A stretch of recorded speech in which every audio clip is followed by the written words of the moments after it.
Good evening, ladies and gentlemen. Welcome to the stream. I hope everybody is well on this rather cloudy night out there. Which is just as well I've not been indulging in my hobby tonight. Yeah, it's been a bit touch and go over recently with all the weather and stuff like that. To indulge myself in my astrophotography, but I did get a nice little session just the other night, and I got a pretty good photo of the Horsehead and Flame Nebula and a little bit of a basic stab at the Seagull Nebula as well, which is kind of cool. But more work is needed. Always is. It is one of those things. It is a journey doing this particular hobby, and it's like you make little incremental changes and improvements, and sometimes it's a step back before you take a step forward and all that kind of stuff. But yeah, yeah. Besides that, it's just been a week of striking and working and all sorts of stuff. It's been a weird week, and it's going to be a weird few weeks coming ahead. But yeah, enough of my woes, I guess. I hope this evening finds you all well. We are going to be watching the Last Cannibal World tonight, which is Ruggero Deodato's first of the cannibal movies. Now, I can't remember if we've watched this before on the channel. I couldn't find it when I did a quick search, but if we have, we're watching it again, I guess. But it should be it's a pretty good film. It's not Cannibal Holocaust, but it's an interesting prototype for, if you like. So yeah, John says, I thought you were going to say you've been indulging in your hobby of bus surfing. I'd like to say maybe when I was 14, but I wasn't really that rebellious as a 14-year-old. I'm probably more rebellious these days, to be honest with you. But yeah, so I've just been pumping my brain up with a little bit of Mr. Bungle earlier on, which I kind of posted on Facebook, and there's a band I can't get enough of them. It's so cool. It's bonkers, but really cool as well. Oh dear. I don't believe Kerry's joining us tonight, so might join in the chat at some point, but not joining in the movie. Not a fan of the cannibal genre, subgenre. Oh well, it's not for everyone. I must admit, though, the cannibal subgenre was one of the first facets of film that really fascinated me. It's it's an oddity, and it is one of those that was very Italian. Excuse me. It's a very Italian subgenre, and it was one of the few of the exploitation subgenre that was really unique. It was that and Mondo, and you had the Giallo. But most of the time, what the films that they were always known for was obviously all the films that were kind of derivative movies, movies like Contamination and things like that, films that were basically chasing the Hollywood type of trends, and the cannibal subgenre was one of those that was very, at least at the beginning, very uniquely Italian. And all the ones that came after that really sort of really were kind of like modelled after both this and the Man from Deep River, or Deep River Savages. Well, I mean, Deep River Savages in its own right was kind of a rip-off. It was a bit of a riff on now it's gone out of my bloody head. A Man Called Horse, I want to say, which was a more mainstream film, to say the least. Mr. Bungalows Awesome Sauce Squeeze Me Macaroni, yes. I've just been binging on Mr. Bungle lately. I've been a fan for years. About the mid-90s, I probably shouldn't say this. There was a torrent with all of the bootlegs all the kind of recordings, the early albums that they did. So I've got all those as well. I mean, they're rough as fuck, but it's kind of cool. So I've been watching the live sets as well that have been kind of like posted on YouTube. So yeah, I'm a big Mr. Bungle fan, to say the least. And it was really exciting when they released their new album last year. That was really cool. Blows my mind that the lady from Man from Deep River later went on to become a police officer. Did she really? I did not know that. Mimi Lai, which is what I'm assuming you're, who I think you're referring to. She started out as a kind of hostess in a game show on British TV or something, if I remember right. Byron says, can't listen to them anymore, haven't for about 3 years. Well, that's a shame. I just really love their music. I mean, I love California, which is the one that most of the Bungle fans really complain about. Sol Invicta was the one that's the hardest one to get into, but it's whenever I hear them now, I just remember the cruel things said and don't listen to them anymore. Cruel things? What a shame. What a shame. I mean, they had a real kind of rough time, what with Chili Peppers and all that kind of stuff. That's a whole different subject. There was a big falling out with Red Hot Chili Peppers, and Bungle never really went anywhere after that. Though they have remained a cult band. You know, they've kept going, and they've sort of reformed. So yeah, I hate to think what I'm assuming that was people taking a piss out you listening to them or something like that. But yeah, but you should never.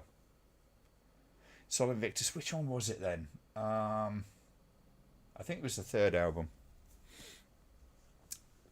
So yeah. Let me just Mr. Bungle albums. Disco Volante. Why that slipped my head, I've got no idea. I'm kind of like into the Faith No More stuff as well. But yeah. But you're quite right. Thank you for picking me up on that. Last Cannibal World is very good. It's an interesting one. It's not quite perfect. Well, it's a long way from perfect, but it is an interesting step towards what was Cannibal Holocaust. I have now hopefully put into the description the link for the English language version, after I realised about halfway through the day that the version that I'd got was in, I don't even know what language it was in. But it was not English, put it that way. So yeah, but yeah.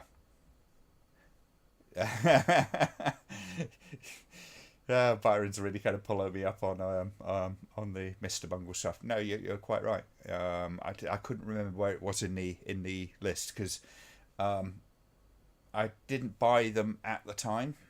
So yeah, but that's the hardest one for me to get into was Disco Volante. I mean, aside from the bootlegs, which are, like I say, are rough as fuck, they really, you have to really want to listen to them to be able to put up with the with the sound quality. It literally is like somebody had a tape recorder at the back of the club. You can tell you used to be a big fan. Yes, yeah. Yeah, I mean, like I say, I love their stuff, but I'm not exactly a repository for all the information. But I'm a big fan of Mike Patton in general. I've been kind of like exploring a load of his little side projects and stuff like that. That guy works for a living, that's for damn sure. Dear, oh dear. Raging Wrath of the Easter Bunny was the new album. Yes, it was. Which itself was a re-recording of their first demo from the mid-80s. Yeah, there's a lot of the stuff that's you can hear in the earlier recordings, plus a few new bits and pieces. But yeah. First album, the best, it sounded more like a twisted version of Madness. It does have that scarish kind of edge to it, and a bit of jazz, and a bit of, it's kind of mental. It's all over the fucking place.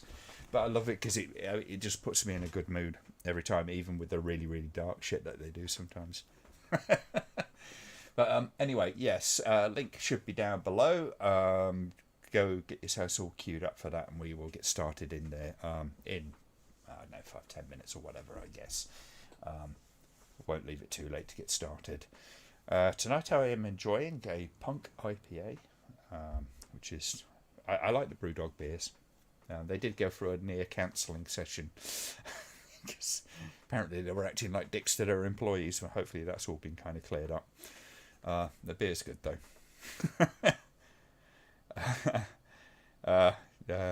That's a great word. Yes, it is.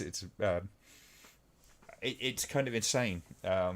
Some of their stuff, but the more you listen to it, the more it grows on you. At least it does for me, anyway. Dear, oh dear. So yeah, like I say, I've been spending a bit of time with doing my astrophotography and stuff, and I picked up a filter for it. You'll kind of see it's all very reflective and stuff. Yeah, not cheap.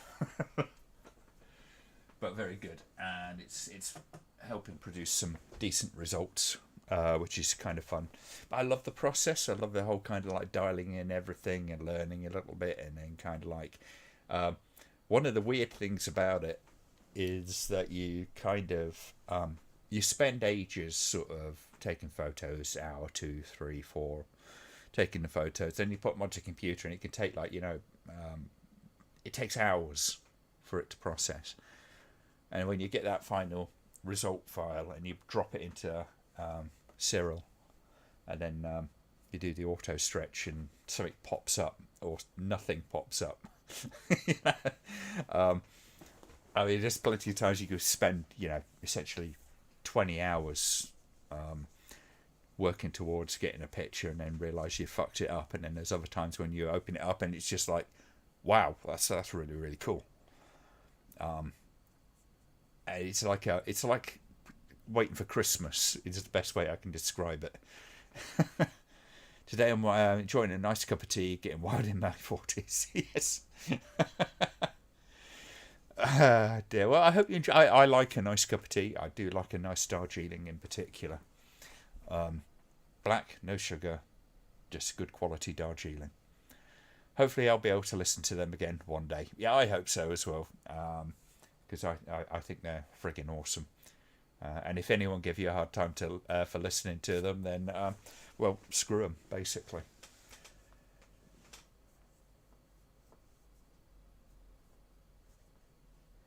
Fans basically said I'm not allowed to listen to the band because I make too much money or something. But really? This was fans telling you that. Honestly, that sounds to me an awful lot like they're snobs, not fans. They're people who are just listening to it because they think they're special because Bungle's a little bit, unusual and underground. The idea that just because you're doing well for yourself in life that you can't listen to them, that's fucking ridiculous. That's not worth even listening to those kind of people. And I would imagine Mike Patton himself would probably be horrified at that kind of behaviour. Cancelled your TV licence last week. Still got a letter asking me to buy a licence. Yeah, no. For anyone who's not from Britain, the TV licence is a massive bone of contention in this country. I don't own a TV. I do not watch broadcast TV, ever. And I haven't done for since probably about, oh crikey, it's got to be at least 2004, right? At the latest. And you still get constant harassment letters from the licensing people saying, well, we're going to send an inspector around. It's like, well, fucking send an inspector around.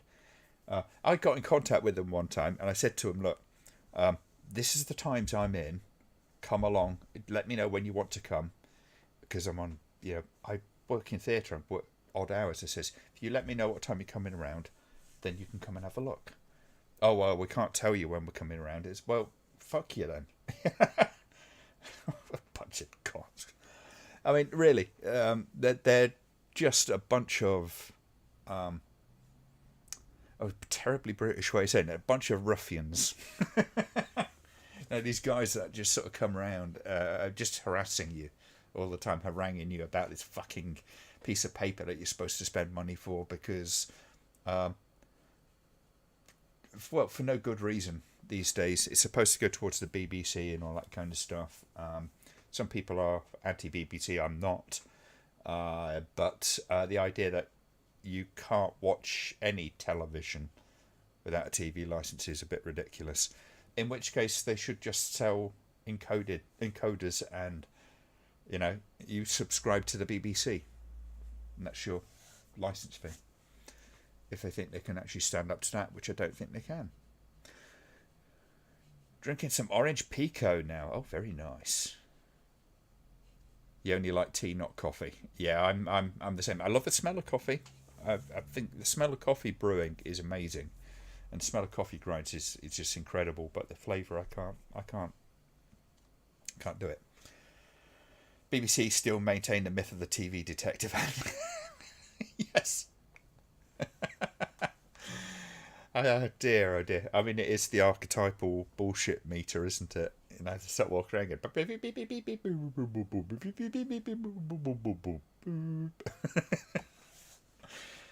And there are a bunch of I have no respect for the people who do the TV license enforcement, none at all. They make a fuck ton of money for doing fuck all, in my opinion. They maintain a database and go, well, this person hasn't got a TV license, therefore we're going to send a letter around. And they keep harassing you even when you say, I haven't got a TV. They say, well, just let us know that you haven't got a TV. Next year you get another fucking letter. I just don't want to entertain those kind of clowns, personally. Dear, oh dear. Not had one around in 20 years now. Eurovision Song Contest is the only reason to watch live TV. No, I can't do that, but all power to you. BBC, yeah. Dear, oh dear.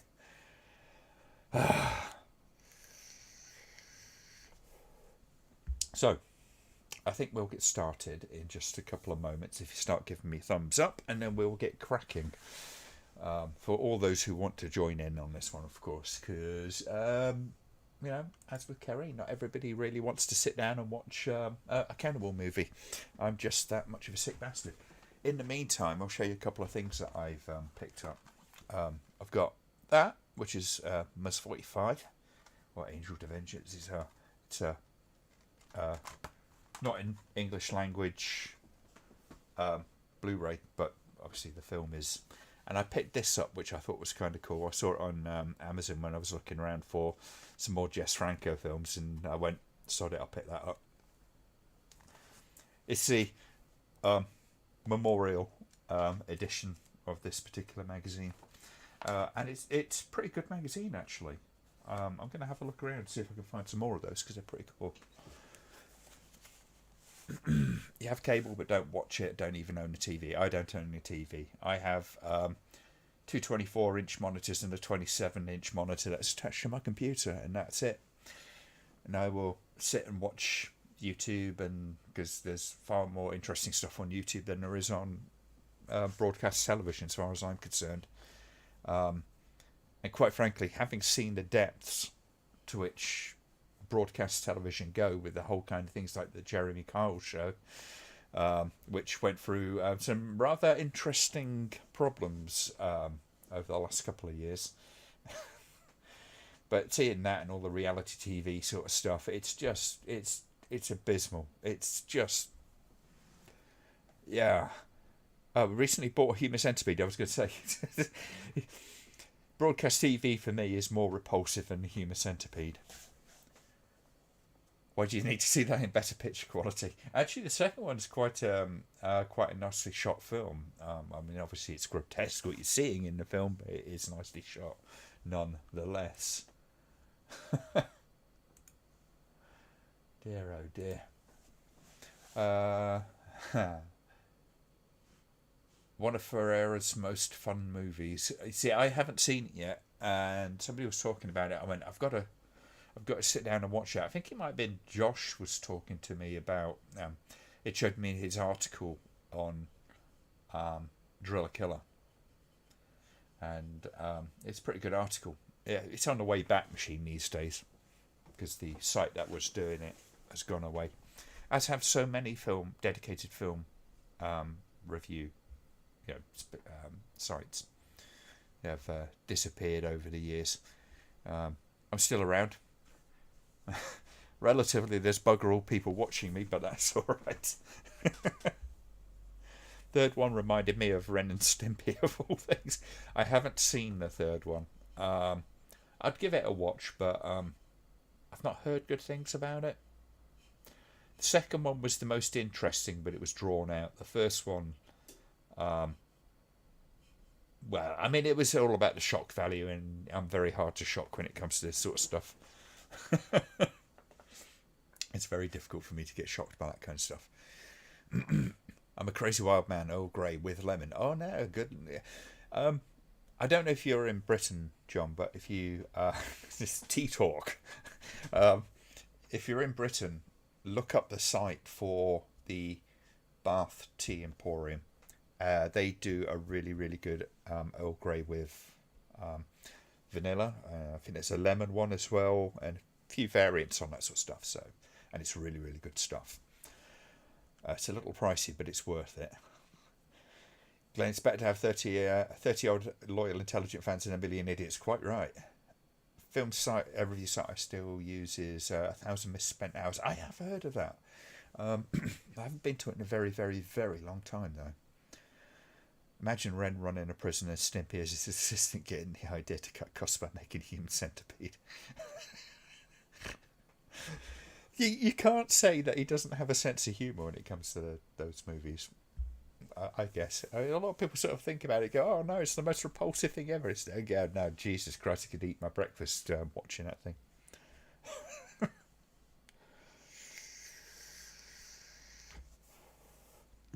Right, if you folks are ready, we will just give us a quick couple of thumbs up, and we will get cracking with Ultimo Mondo Cannibal, Last Cannibal World. 1977. And of course my ow, god damn it, I hate that.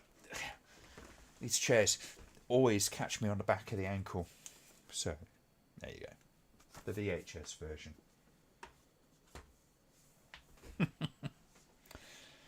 Now that I'm on my laptop, how are you all doing? Hello, Kieran. You're doing fine. I hope you're doing well. Scotland. Yeah, you can order it up in Scotland. I'm sure they'll ship it all the way up there. But Bath Tea Emporium, very, very worthwhile if you like your tea. Their Earl Grey's not badly priced. Their Darjeeling is, I mean, it's proper Darjeeling. It's really fucking expensive, but incredible. It's a really, really, really nice cup of tea.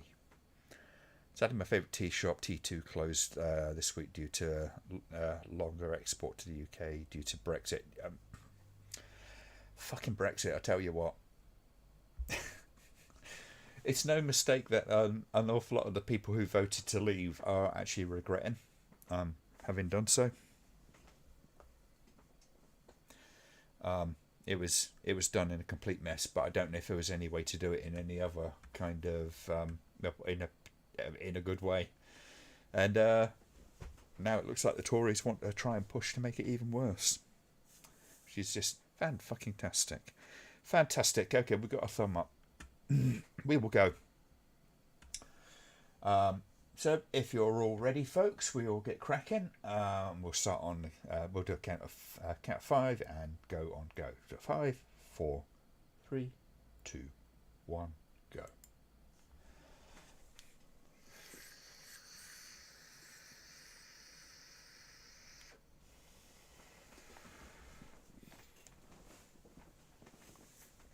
This is very easy to get on VHS, this film. This film was incredibly ubiquitous. It went everywhere. You know, there's so many copies of this knocking around. A genuine copies. This is a proper copy. and played to fuck as well. So finding one that's in really good quality, that's the hard part.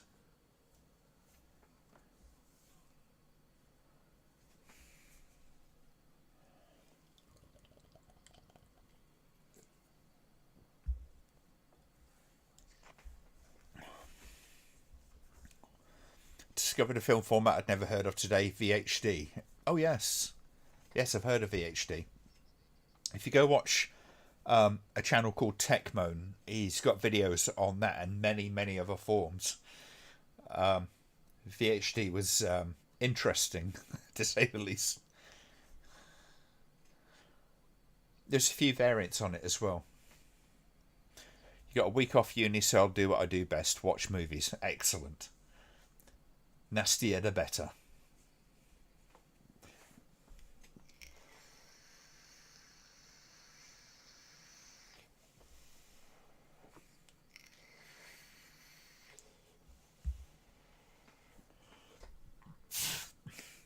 So one of the things with this movie, that it's, I'm just going to turn it down a little bit. It's another one of the Diodato films that has a political kind of subtext to it. Whereas Cannibal Holocaust was more about exploitation for like kind of like media and things like that. This one focuses more on a kind of, I guess, an gold or oil company. But there's a huge commercial kind of thing which is going on. So the locals get their revenge. The ubiquitous J&B, Italian genre fans should be super familiar with that brand of scotch. I've never tried it. I've heard it's supposed to be reasonable. But I don't know if it's a bog standard one or not.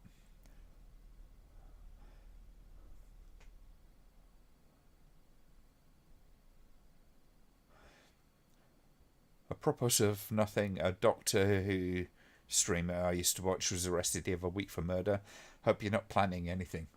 I've got nothing in mind. But I've always thought of myself as a spontaneous spree killer. Not really. I'm more likely to pepper an entire crowd with expletives than I am to kind of do anything really stupid.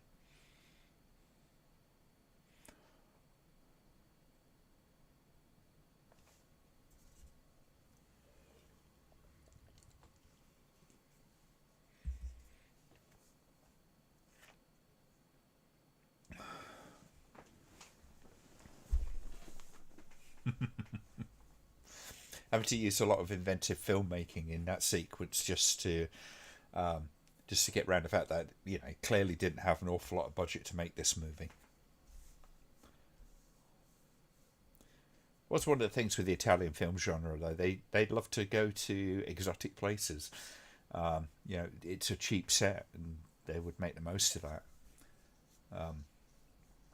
It's one of the things Jess Franco would always do. He would use whatever local locations he could just to spice the film up a bit and give it a bit of visual clout.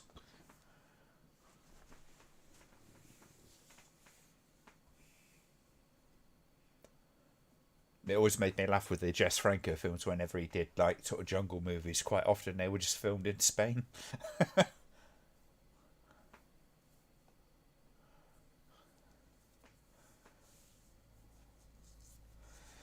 You can get J&B in Waitrose. From what I understand, it's a fairly run-of-the-mill drink. I may just try it one time just for the hell of it. Ivan Rasimov's here, who's in the first Cannibal movie. Yes, he is. He was one of the main staples because obviously he was in Man from Deep River. Very charismatic actor.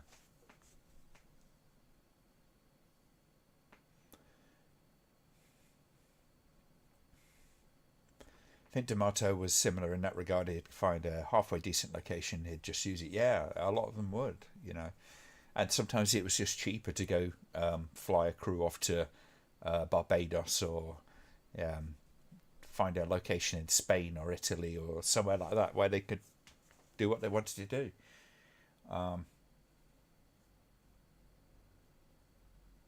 Yeah. I mean, you're saving an awful lot of money if you can just kind of get the location that you want. Makes life a lot simpler when it comes to the production. However, kind of working in some of these jungles and stuff was physically difficult, and logistically quite difficult in some respects. But you would just take, camera, the equipment, you use the light in the at the place for the most part. So they kept it simple, kept it as light as they could, and just went somewhere that looked cool.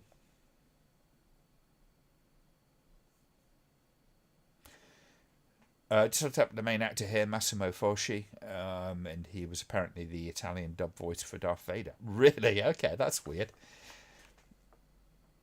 Looking at Franco movies is like a cultural archaeology of pre-Costa del Sol explosion of Spain. Um, he was very adept at finding at least one or two locations for during shooting where he would really set the scene. He was very inventive with that, and often you'll see the same location sort of pop up in several films. Sometimes because he would film them at the same time, but other times just because he would go back to it because he goes, "Yeah, that looked cool. I know where it is. It's easy to get there. We can get permission." Speaking of Franco, I stumbled upon one of his movies on DVD at a local bookstore. Cartes Table, a French movie he made for Goldman. His last black and white movie, apparently. Oh, that's a nice find. I've not heard of that one. Still wish I'd still say they should go with David Prowse's West Country accent. Yeah, you're putting the right the lights and the traitor. Get her out of here.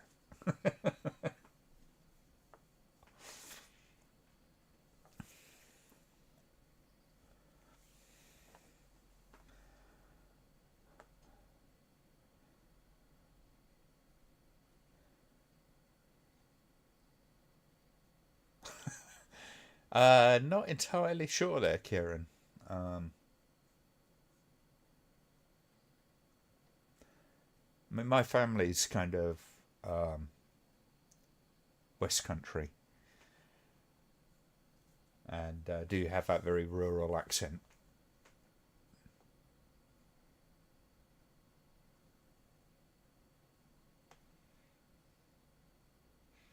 Um, me and my family, we bounced around an awful lot. So as kids, we didn't really sort of grow up in one place. The time we spent most of our time was in Melton Mowbray, where my brother still is. Um, and I never really developed that much of an accent. Um, it's not that much of a regional accent, obviously English, but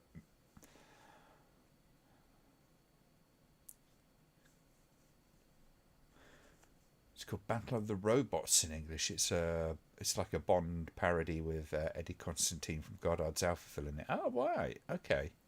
I shall have to look that one up.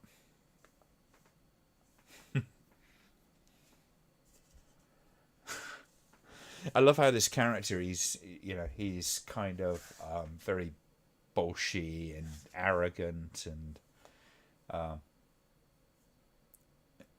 even for a movie like this, Diodato really does get a kind of character arc going on for a couple of the characters.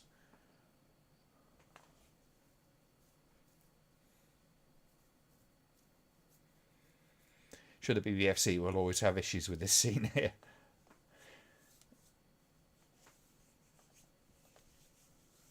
I don't know. I mean, it depends on the nature of a lot of these things. Because bear in mind, a lot of these films that have this kind of mondo type footage of animals fighting animals and all that kind of stuff, particularly, um, they can't really have that big a deal with it unless there's evidence that the whole thing was staged.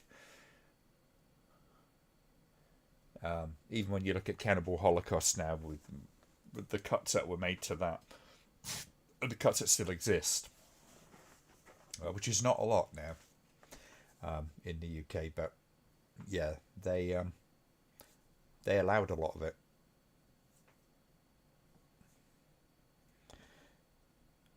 Grew up in Newcastle. My Albanian mother insisted we speak the Queen's English, so I'm a Geordie with a RP English accent.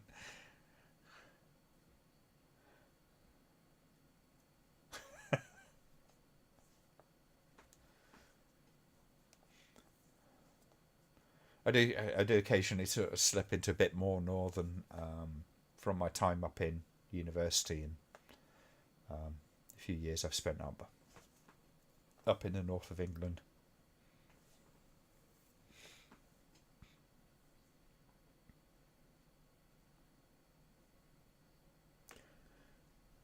That's why Waking Fright is uncut in spite of the scenes, including involving a real kangaroo hunt, because they proved it would have happened anyway, camera or not. Yeah. They're not always entirely backwards at BBFC these days. Well, if somebody was commenting on the new president, Natasha Kaplinsky, and going, oh, she's going to be really woke and all this kind of stuff. And I don't honestly know where she'll stand. Time will tell. I know she was a member of some children's protection kind of board. I think if she does anything, it'll probably be more kind of pushing for. I love that show. Just see it in the background. She'd probably be pushing for more kind of legislation and stuff when it comes to internet stuff. I would imagine.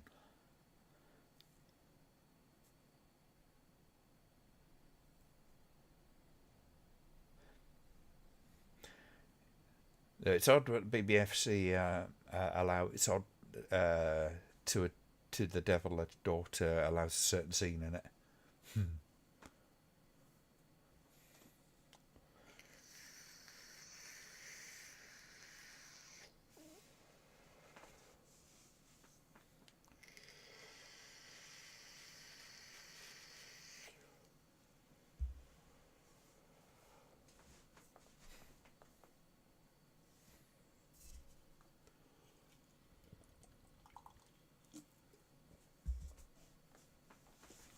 It's like, we'll send the woman out, they're taking her, now they're fed, they might leave us alone.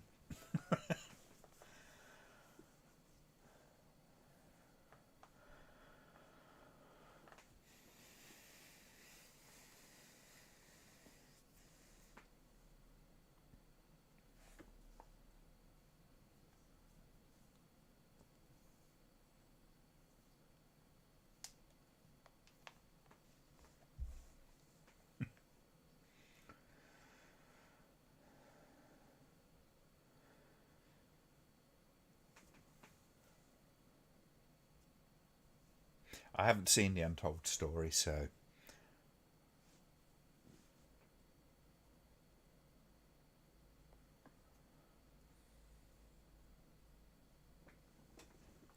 got a couple of movies which I picked up recently I've got to watch. I've got to re-watch Night of the Eagles, because I'll do another Franco file on that one. All the cannibals wanted was their dinner, yeah.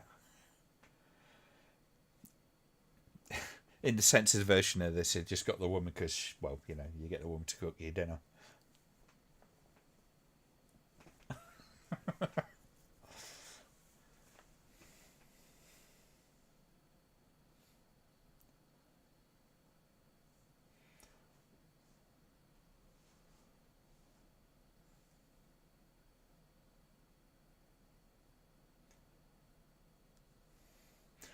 Balls. Hong Kong movie category 3 by the same guy who did Ebola Syndrome. Oh, okay.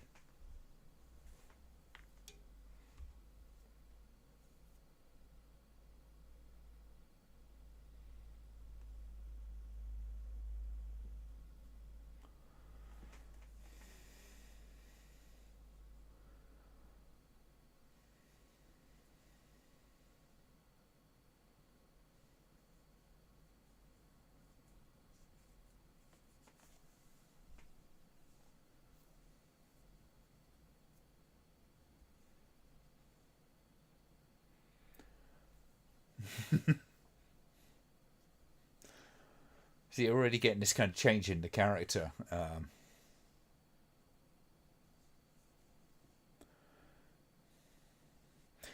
Your friend was on the phone. Where in the film are we? Yeah, it's 16 minutes and 7 seconds.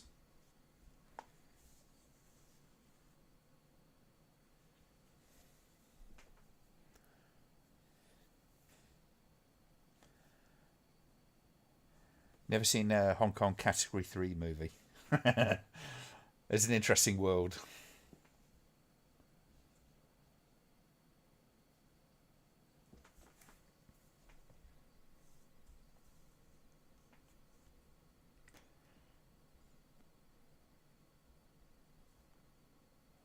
It's when you get into the Japanese, more extreme stuff, particularly, that things get, shall we say, spicy.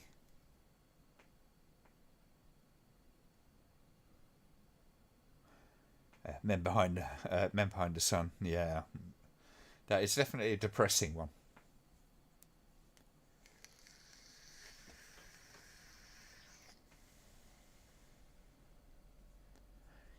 You know what, John? I think you're quite right, but I think it's quite deliberate with him. At least it seems to be to me that he makes his characters so unlikable that you don't really kind of feel any distress at seeing him get wiped out. Maybe that says something about him. I don't know. Quite a nice thing about him, I guess, that he wants you to have a guilt-free kind of journey.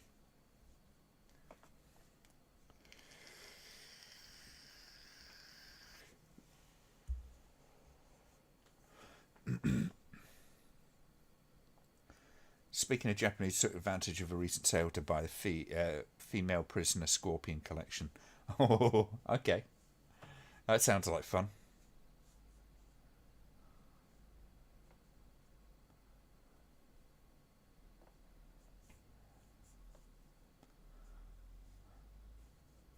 I look at Men Behind the Sun as being an interesting historical, um, I guess you could call it mockumentary, but without the frivolity. It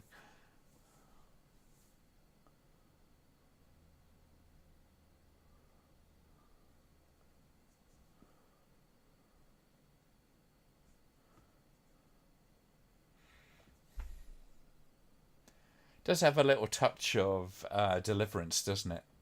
This movie. Just think Roth just doesn't write characters very well. Yeah, and it's very common. Um,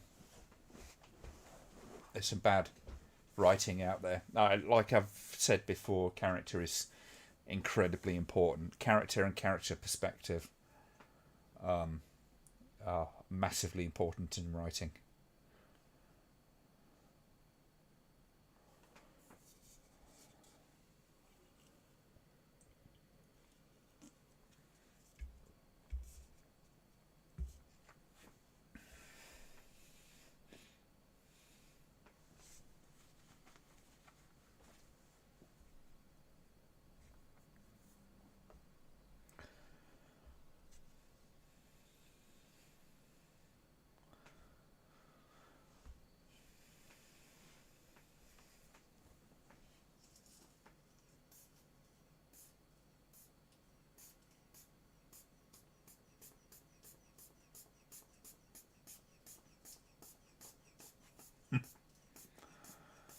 Characters don't have to be likable; they have to be watchable. That's key to. Yes, absolutely. You don't, but you should be able to um, have some kind of emotional attachment to characters in one form or another. Eli Roth basically just makes these very obnoxious characters that are just like, you want them off the screen as fast as possible. Um, and I never really find the deaths of the characters or the hardships that they go through to be uh, compelling, because you just don't care about them.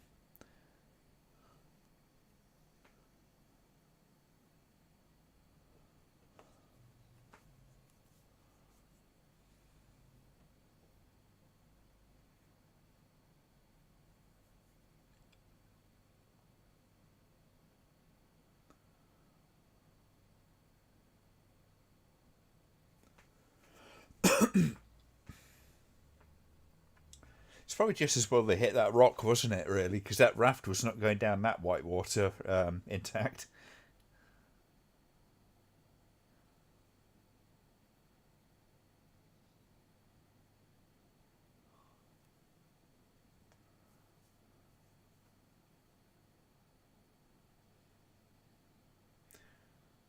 Massimo in this, he's very well cast in my opinion.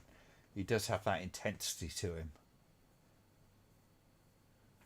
And this is one of those times where, he starts off as being something of a dick in this, an unlikable character, but you come to sympathise with him, which really ties into, what we're saying about characters and all that kind of stuff.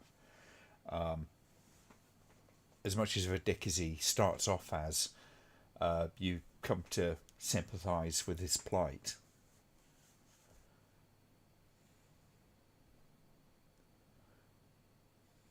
Nice music, yes. It's another one, isn't it? It was one of these jungle adventure movies that has surprisingly decent music. Point of many modern slashes is to have annoying characters killed off in inventive ways, but you only get maybe 20 seconds of satisfaction. Yeah, yeah. I find it's lazy writing personally. When you do that, I think when you get a kill in a film, generally speaking, for the most part, you should be kind of like dreading that happen, not waiting for it to happen, because you want to see the character go. There are times when that is, something that is desirable, but not for every character in the movie. There should be somebody you should be able to get behind.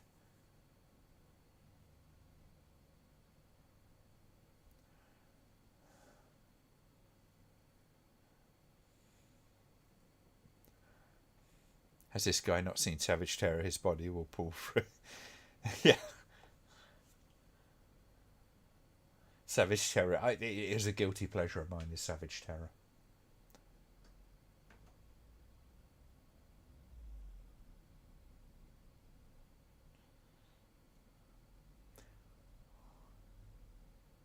Oh, dinner.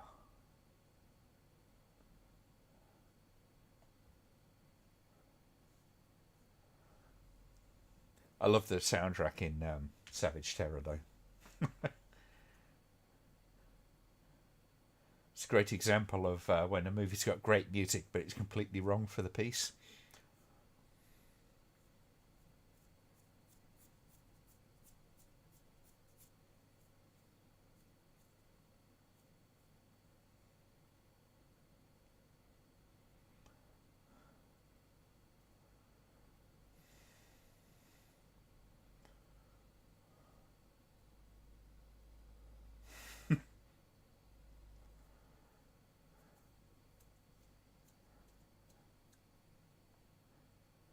Didn't some of the upcoming shots end up in Lindsay's eaten alive? You know what? I don't know. It wouldn't surprise me. That it is one of the common things with Italian filmmaking was they would borrow shots that weren't used for other movies.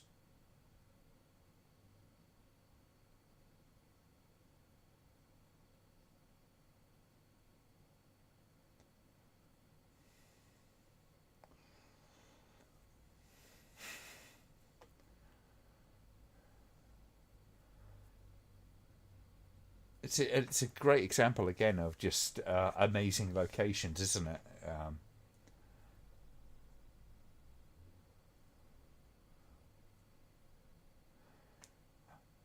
Uh, Sean Ascani was going to make a new Friday the 13th film. I think, yeah, for me, Friday the 13th was done after about part three at the latest. A lot of people love the following ones. I'm just not interested personally. Maybe he'll do a good job. Hopefully, he'll do a good job. I just feel like some of the classic horror franchises should have been left at one or two. perfectly good stories in their own right and didn't really need kind of drawing out. Nightmare on Elm Street is a very good example of that. It just got more and more ridiculous and comic book as it went along. By the time it got to the last one, it just bears no resemblance to the first one.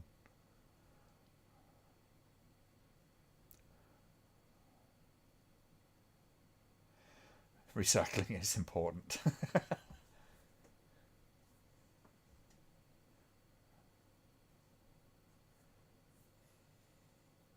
It'd be interesting, I think, if the Friday the 13th, although I don't even know if you could really do it, but if it's made into something which is worthwhile being remade, you know, it's got to have at least as much to offer as the original had. Watched Final Destination earlier today. Why did the film need to make a load of sequels? Because money. They had an idea. They wanted to run it till its legs fell off.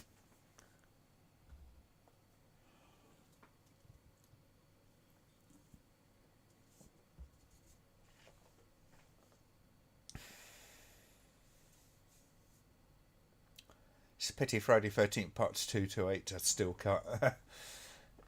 You know, the second it becomes successful and they want to make a shit ton of money out of it, of course they have to start following the rules. Yeah, it's annoying as fuck when it happens. People always say that America doesn't have censorship, but it does. It just has it applied in a different way.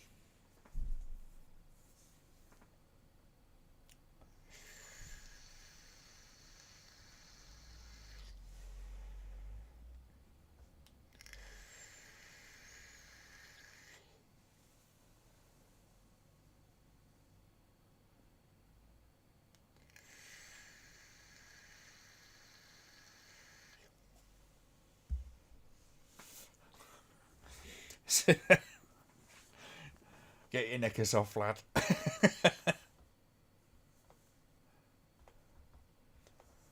Pretty sure he didn't consent to that, so that's naughty. Watched Delta Force today, to one of the most pro-American movies I've ever seen. Yeah, there's a lot of that. I mean, that's that kind of post-Top Gun sort of clone, isn't it? Oh, Mimi Lice. I think yes, stunningly beautiful woman.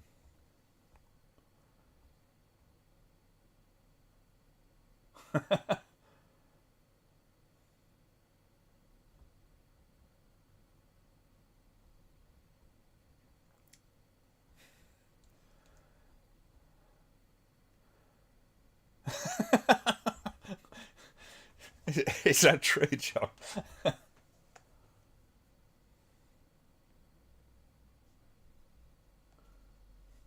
He has a dick just like us.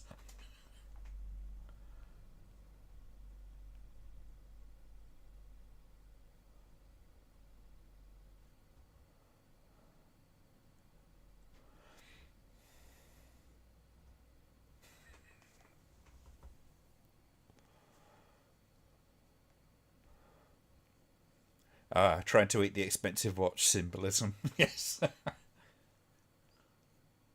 It's not in your face though. That's the thing. It's all kind of a natural part of the movie. Um, yeah, you know, when there's utility to things, and if it's got no use, then well, just might as well destroy it.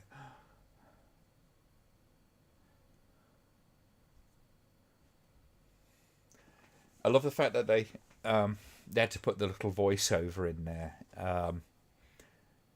just because it's probably one of those moments I went, oh no, the audience ain't going to get it, so they put that little bit of voiceover in it.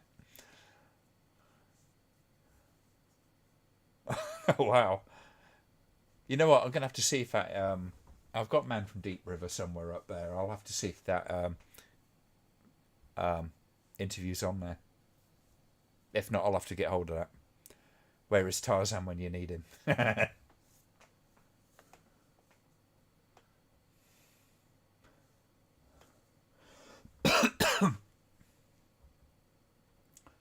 Get the feeling Christopher Nolan watched this movie for that sequence in Batman.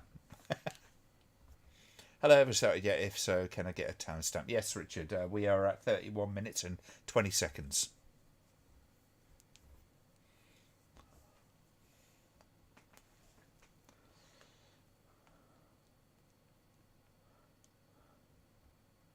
Reliving the only part of his life that was relevant, which is like the last 20 minutes.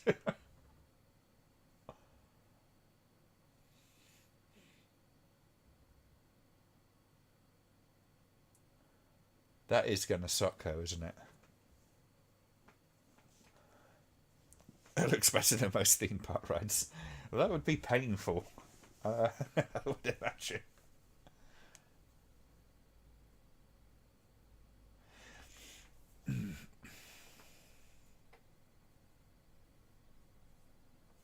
I'm not sure. I seem to have in the back of my head that there's something similar to that, which is a rite of passage.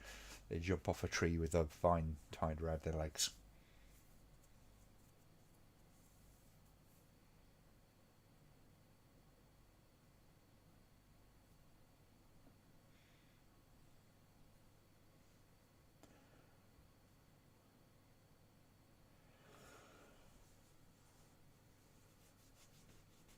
Ooh, excuse me. I've spent much of the day trying to not end up sleeping all day. I was up quite late last night, though.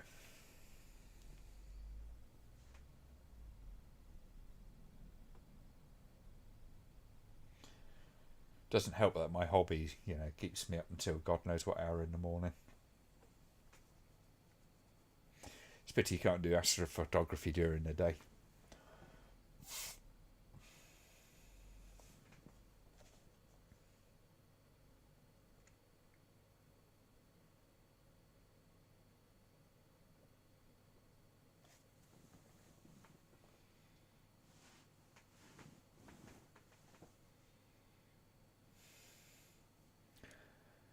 How are we all?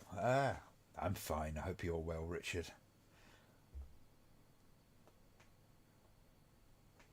I haven't sat down and watched this movie in a couple of years, so it's kind of cool to watch it again.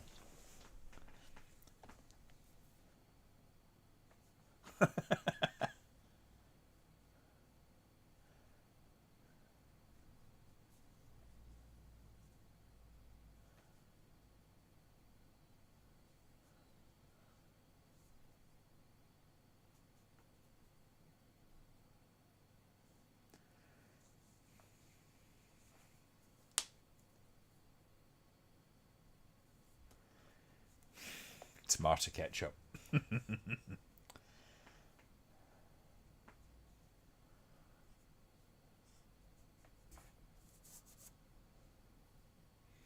Now release the ants.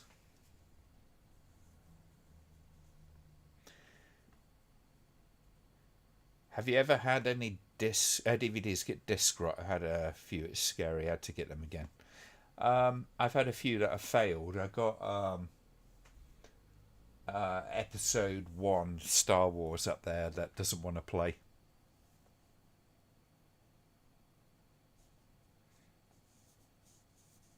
Just doing some autocrosses on his arm.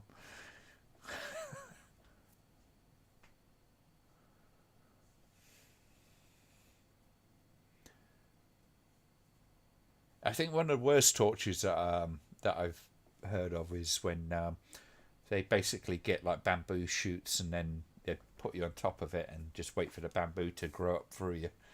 Because it grows really, really fast. So, yeah, you get impaled over the course of a couple of days.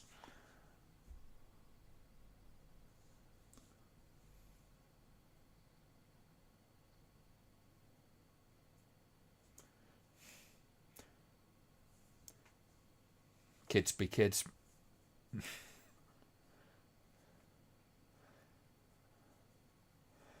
Got a DVD of High Noon a few months back, and the whole ending where shootout was botched on the DVD. Went back and got my money back, thankfully. Yeah.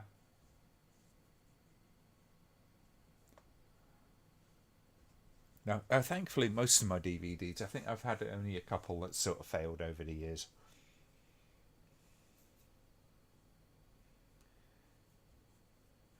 was more annoyed by just the episode 1 of Star Wars failing, just because at the time I needed to rip a copy because I was doing some work that involved little bits of it, and I was not too keen to go out and buy it again because it's a piece of shit as a movie's go.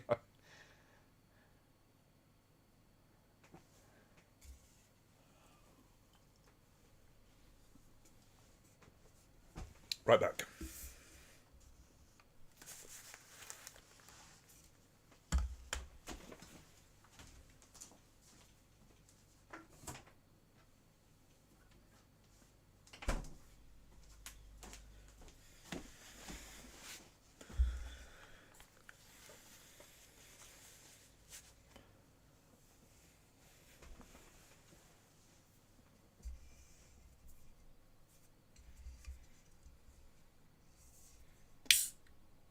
Doesn't she let him go free?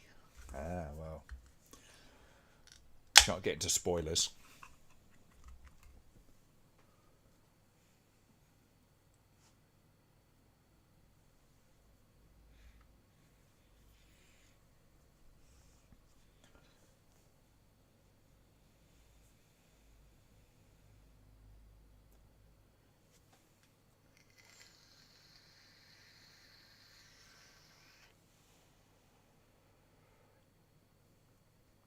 I've seen Mimi Lai's final movie, Lars von Trier's The Element of Crime. It's basically a Nazi hunt for the serial killer film. I'm going to have to look for that because that sounds that sounds like it might be quite fun. Well, as fun as Lars von Trier films get, they're kind of out there.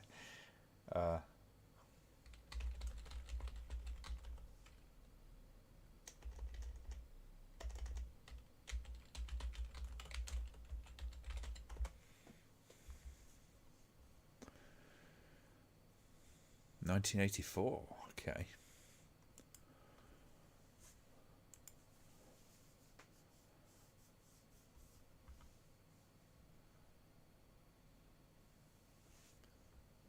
We'll check that out later.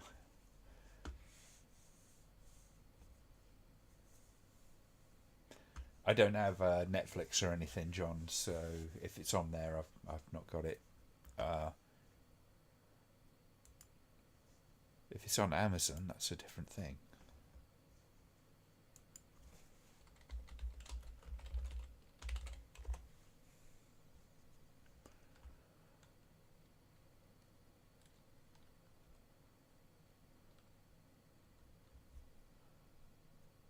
Oh, it is.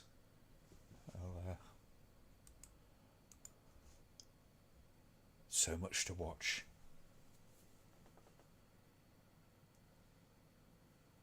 Defo style over substance. Von Trier is an interesting guy when it comes to direction. You can usually tell it's a Von Trier film. It does have a very distinct visual style in some respects.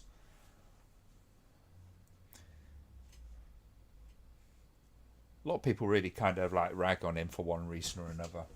Sometimes because he brings bad attention to himself, but I think he's fascinating nonetheless. It's on Mubi. Okay, yeah, you can get it through Amazon on that as well. So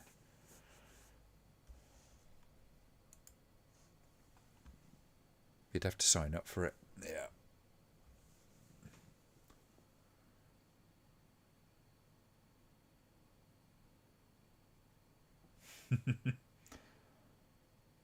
Now grab one of the kids and keep them hostage. Nah. Because he's a good guy.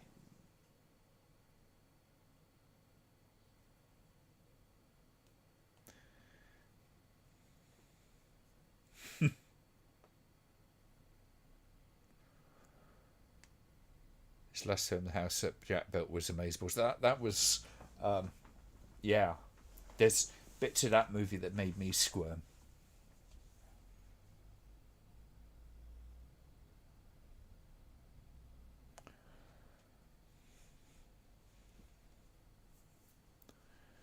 It's just a shame everything has to be done through bloody subscriptions, isn't it? I can't just go like, okay, drop 20 quid on watch the series or something like that.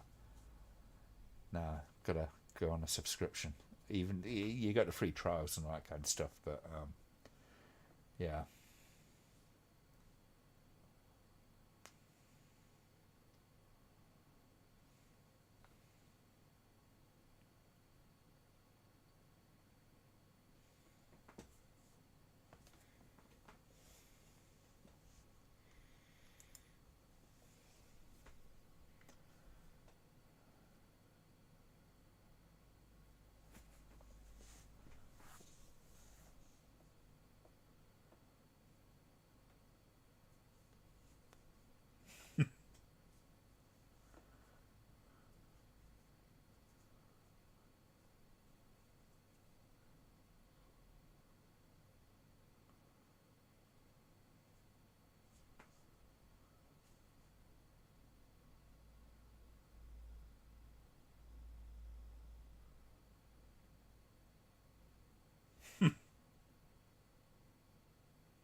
It's a vicious little swine, isn't it?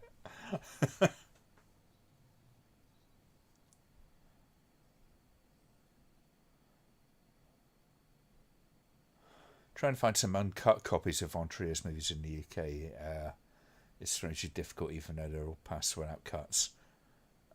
Yeah, there's two versions of Nymphomaniac for one thing.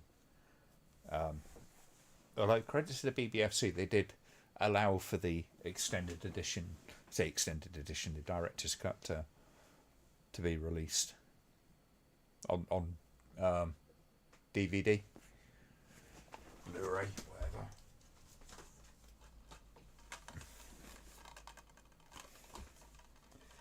Interesting little film. Very strange kind of how it's put together. It's all like little vignettes. That what is that bird? I'm not entirely sure.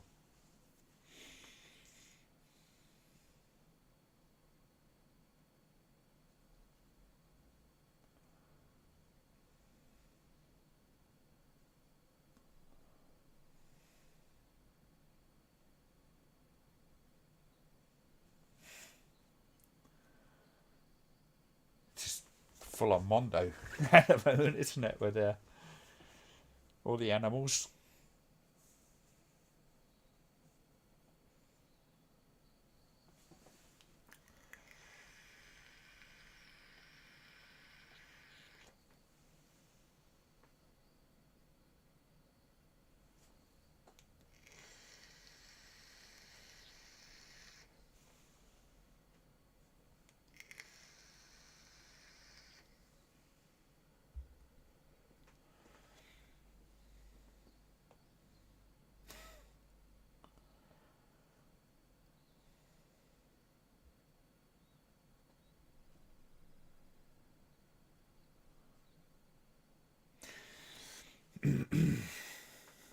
I've always felt like a lot of this kind of animal footage has a tendency to be kind of in there as padding.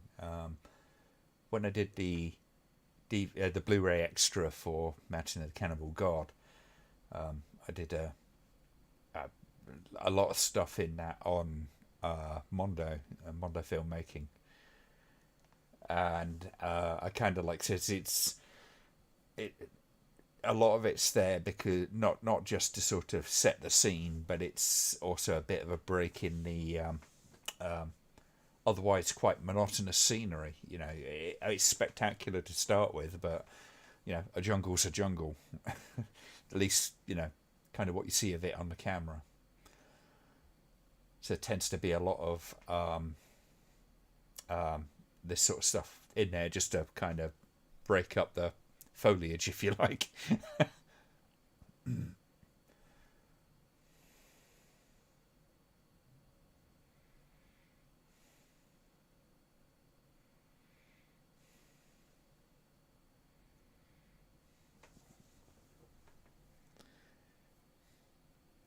think in the case of Mountain and Cannibal God, all the animal cruelty scenes came from a different movie.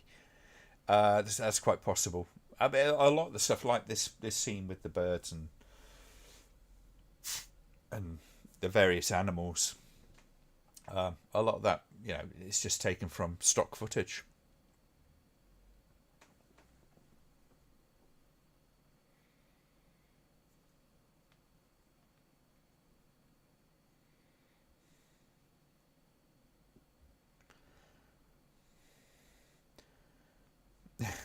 Did Roger Diodato go to court over the animal cruelty in his films? I think that was what they finally kind of like settled on charging him with when, yeah, a lot of the court case over Cannibal Holocaust fell through, and ended up basically. I think they fined him and stuff over the animal cruelty.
Here, if Roger Moore was in this film, we can get. I see.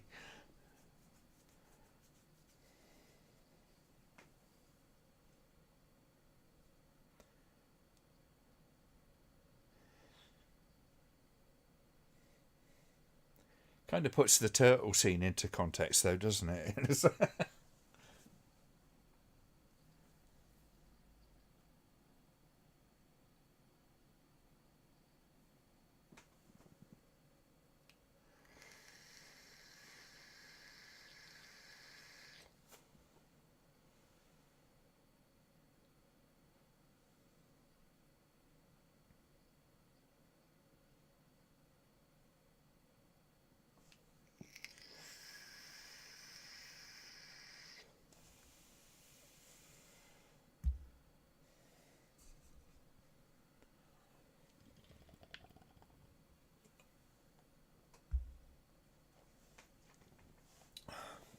Yeah, definitely one of the nastier animal killings.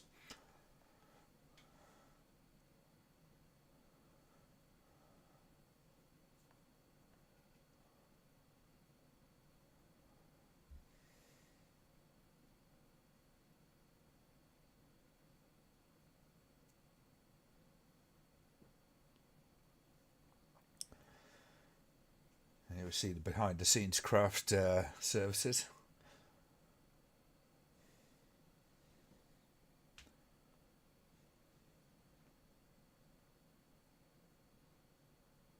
I think it's dead.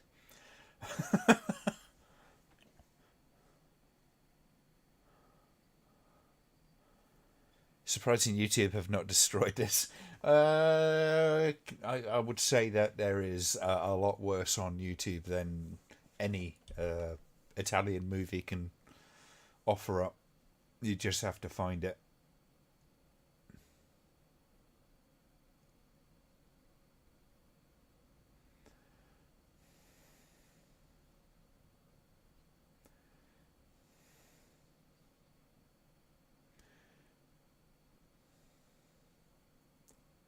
Why is this uncut on YouTube but cut in HMV? How does that work?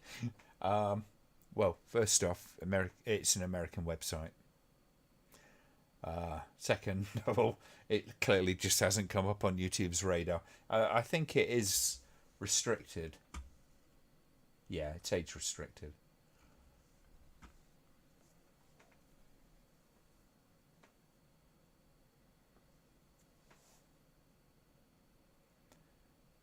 I mean, a lot of this stuff isn't any worse than you'd find in a film like Blood of Beasts and stuff like that, which is a serious film. Um, and I think, it is another one of those occasions where the animal was eaten. I think that's fairly safe to say. They just made a film around it.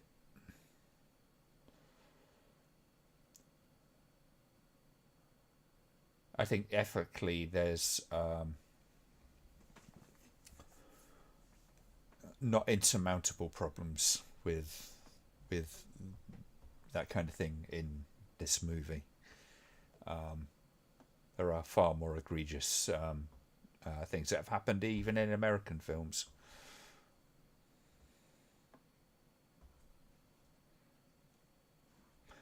Dalton should have done more Bond films. Yeah, he was a good Bond.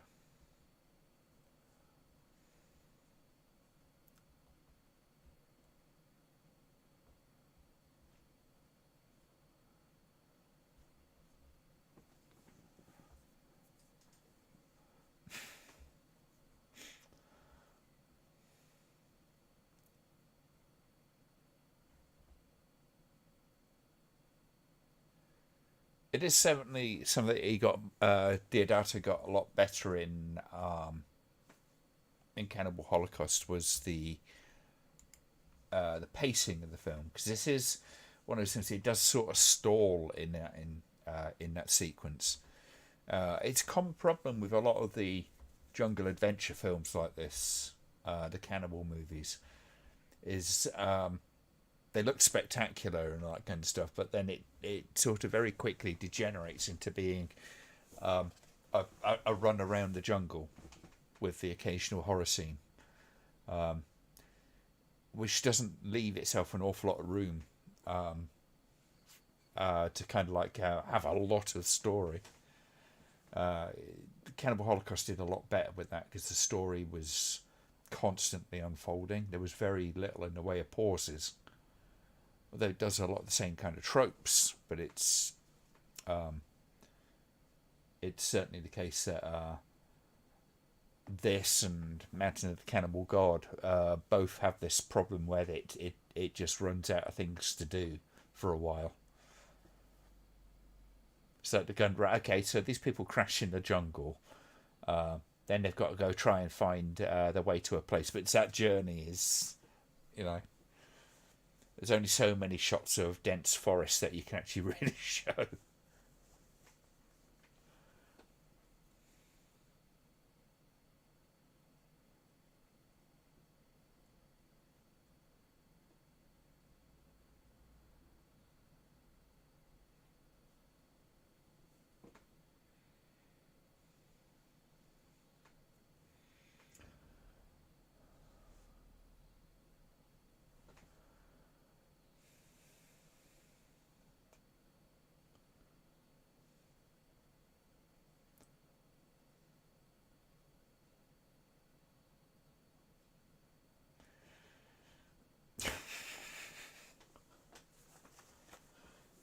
That's what you call a late-term abortion, I guess. Jesus.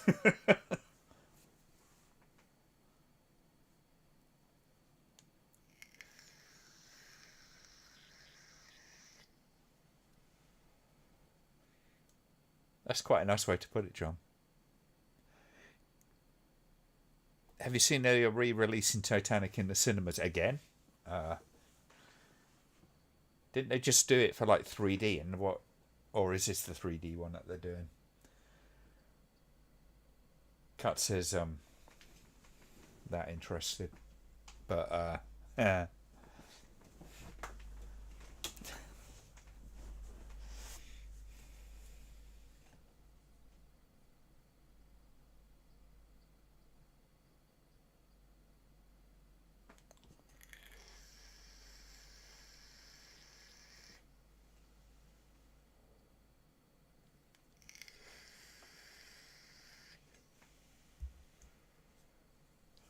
You think she should be done for murder by neglect?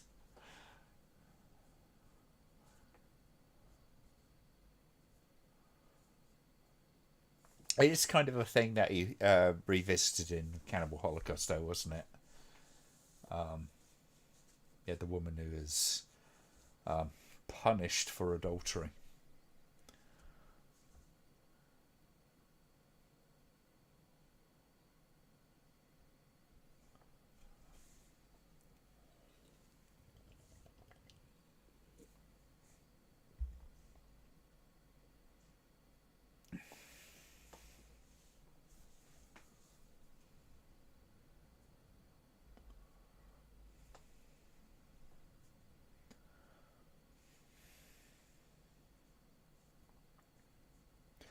I just can't be asked to watch Titanic in 3D.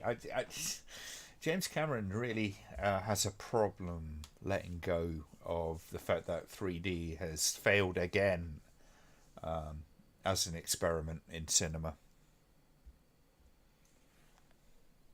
All that talk for years and years of it being the future of cinema and all that kind of stuff, and nobody was interested, really.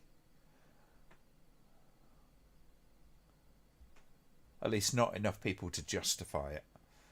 I mean, it still is a gimmick at the end of the day, at least in my opinion.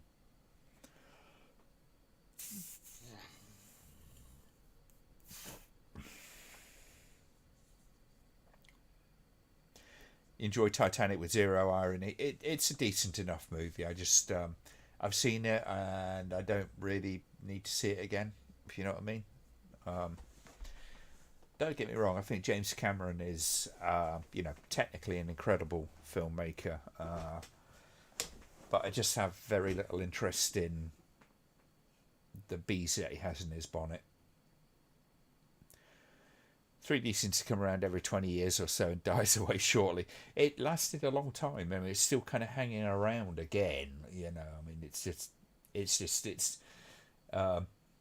never took off in the way that they wanted it to do. And you imagine how many theatres really, really got put through the mill of having to put in 3D projectors and all that kind of stuff, probably at their own expense. This is where the good guy becomes the bad guy.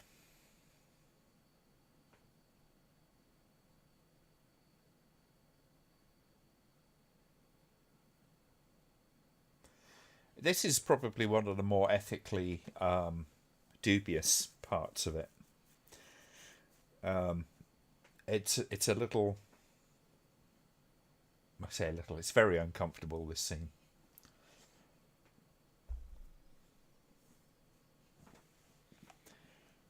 I think there's so many ways that you can actually. I don't think there's a very easy ways to be charitable about this scene. Put it that way. I think this scene's cut in the UK because of the way it's shot. Possibly.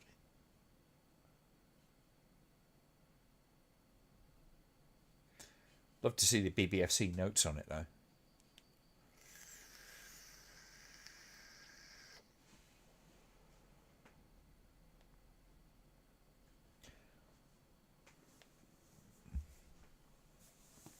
I think there's only a few films that I've seen that the 3D actually kind of was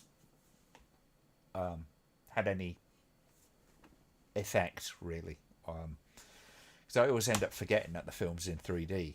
After about 10-15 minutes, it's just doesn't do anything. I kind of lose the effect of it. Dread 3D. Although I'd have preferred to have watched it in 2D at the cinema at the time, but they were only pushing the 3D version. But that was quite impressive. And, certain scenes really did kind of pop because of it.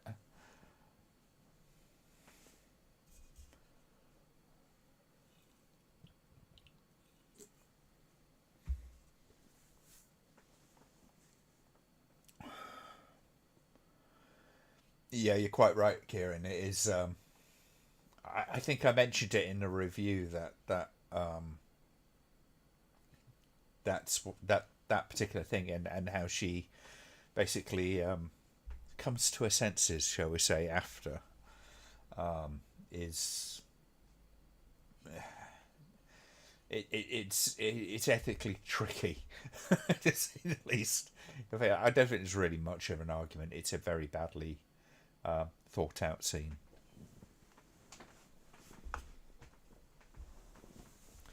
And it didn't really need to happen. And I don't know if he was trying to go for, it's a savage world kind of thing. And this sort of stuff happens, yada, yada, yada. I could have done without it.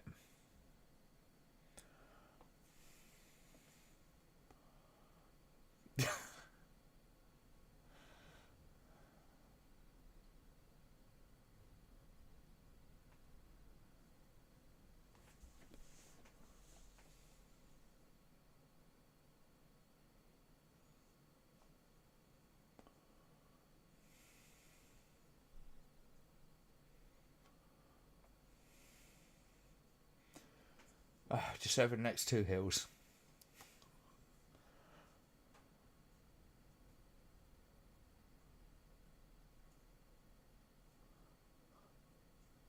Yeah.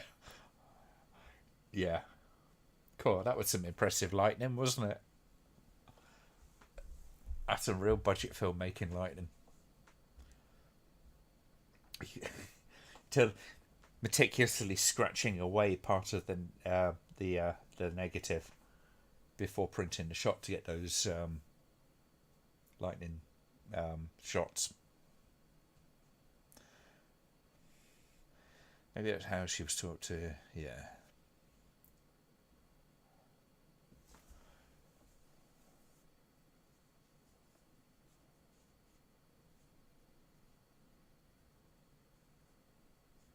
Yeah, it's a kind of. I think, if I'm being charitable to Deodato, I think my assessment was probably what he was aiming at. But yeah, it doesn't pay off very well, and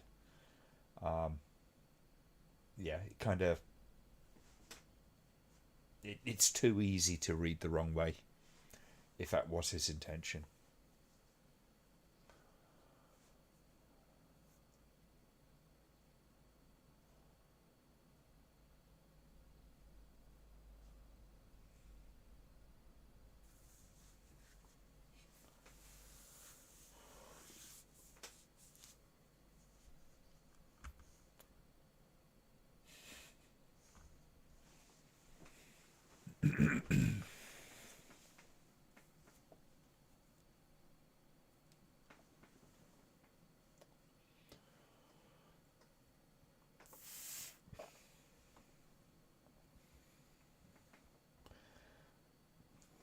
Robert's cheese has fallen off his cracker. Yes, yes, it has. He's seen things that can't be unseen.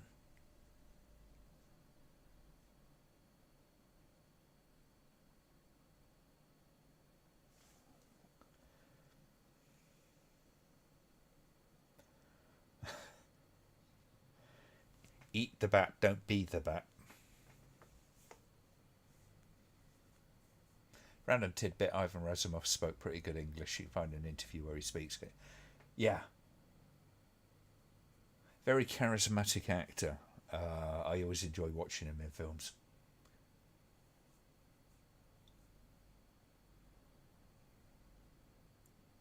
Sounded like Pinhead.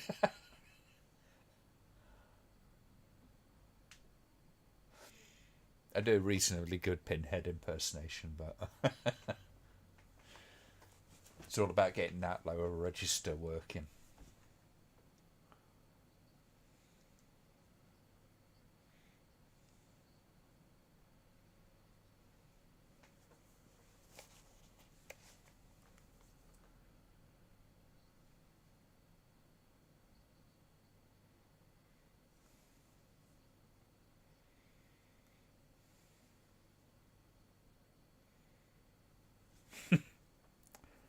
Well, that's a very colonial attitude, if I do say so myself, sir.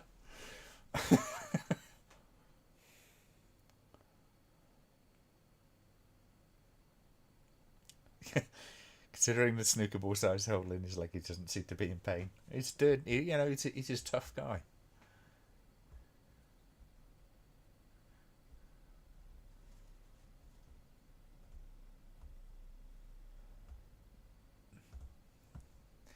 Yeah, I think you're probably right about to the quality of digital, which is great if you, in some respects, but in other respects, there's something to said for the grain of film, and how many horror films have been ruined by being upscaled to Blu-ray over the old VHS versions. The good example is The Evil Dead, when you see the moon in the sky over the cabin, and on the Blu-ray versions you can clearly see that it's a matte shot.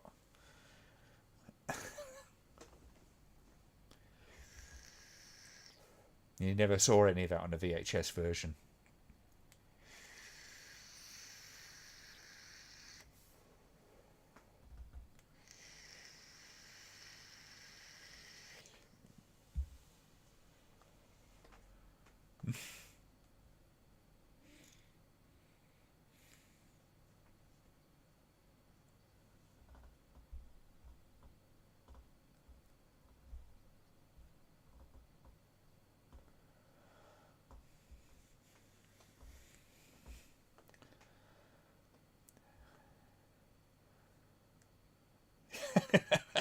It's all right. Don't ever be ashamed of being a nerd.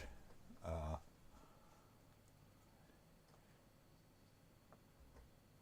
the older I get, the more sort of like I wear the badge of nerd as with honor.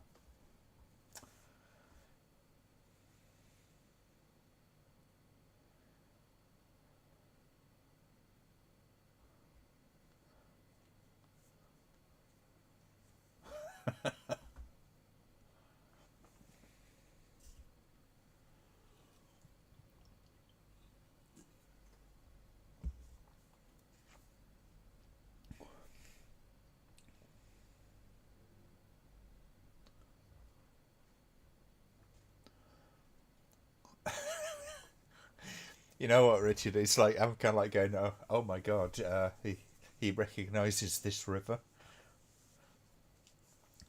I mean, unless you've been living there your entire life, that's kind of unlikely.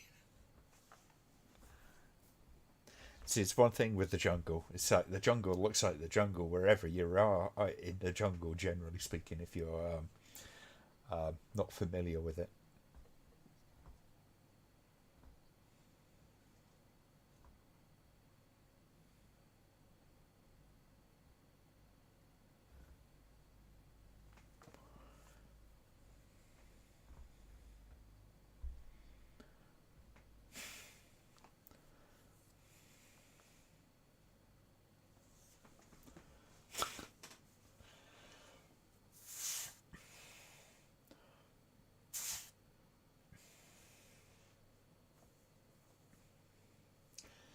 Probably wasn't the wisest thing, was it? Going low tech, low tech boating in in crocodile infested waters. I love that you've got that emoji there, Richard. That is fucking hilarious.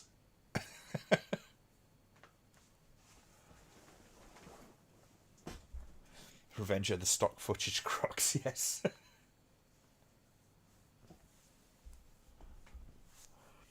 Just imagine it's like on day 16 of shooting.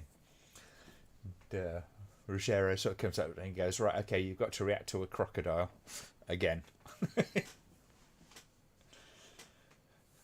How many reactions can you come up with for there's a crocodile in the water with you?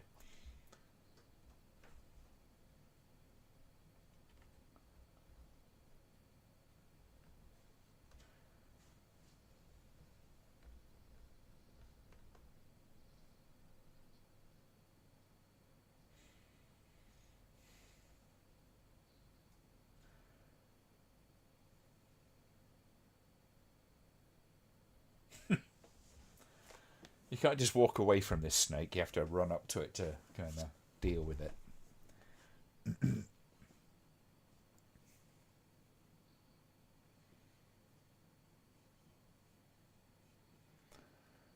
Aren't crocs super fast on land in short bursts?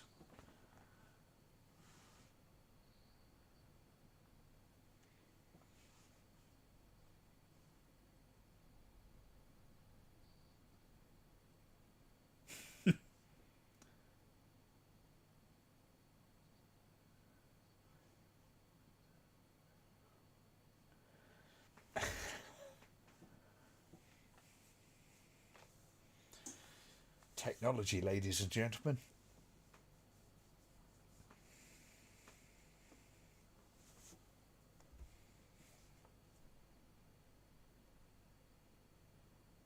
The thing with jungles is they're green and dark, so you lose your way a bit. Yeah.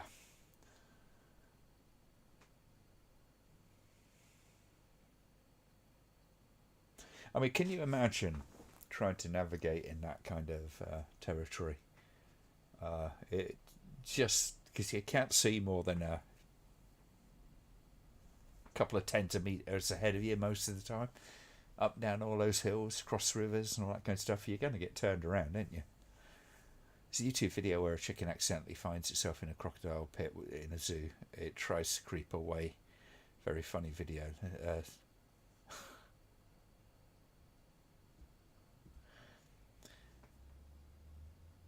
Ivan's become a jungle survivor expert in the space of a few days. Yes, they do rather do that, don't they? But, you know, necessity is the mother of invention.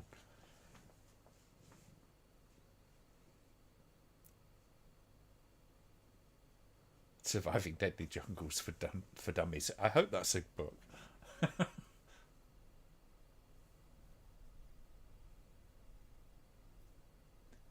See, the worst thing for him, really, is the fact that, you know, one of the things he should do, because he's barefoot, you know, you do not want to be walking around a jungle in bare feet being your average Westerner.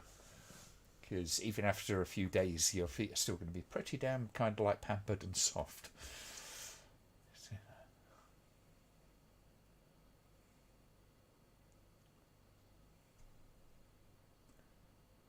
I love the way he says, "We'll get there, God willing." What oh? Onwards and upwards, chaps.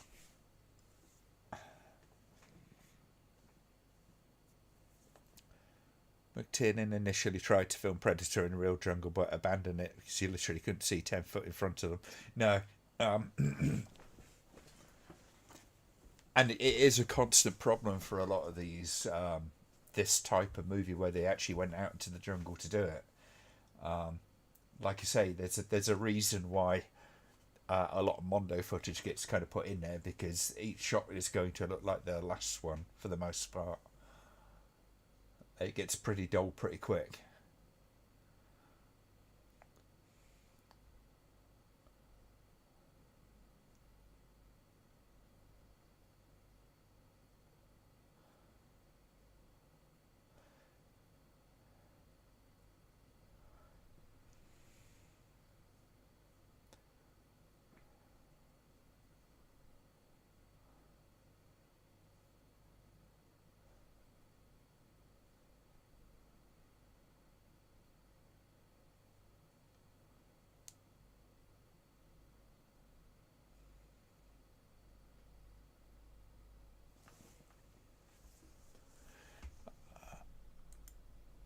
I think a certain amount of Predator was, but there was various bits which they just did on soundstage type setups.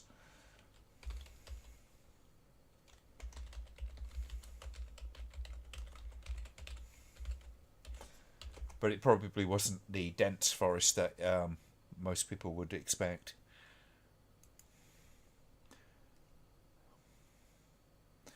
Filmed in Mexico, near the popular beach resort of Puerto Vallarta. Or Valatar. So yeah, pretty close to. Ow! Oof. Let's put another hole in him. Robert, this sucks. 180, yes. That's a bullshit.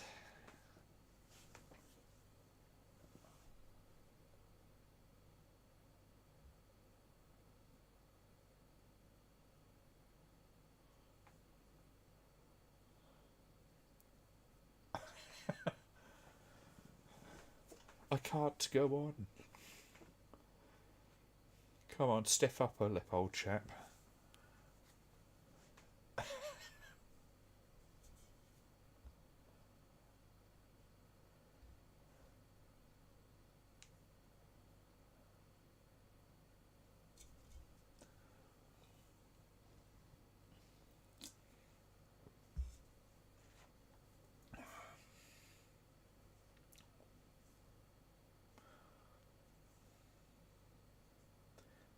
Cannibal film with a predator in it would be good fun. Cannibal versus Predator. That would be worth watching.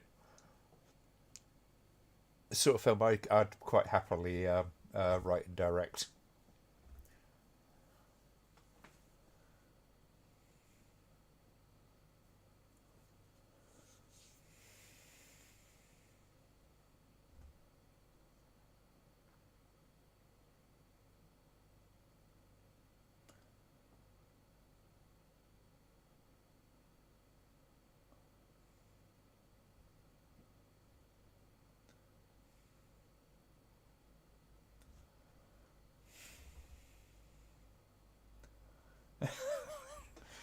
Glorious music for the cutting open of the woman scene.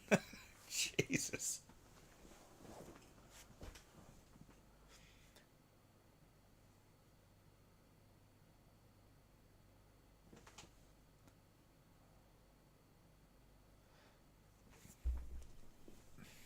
Ribs for tea, yes.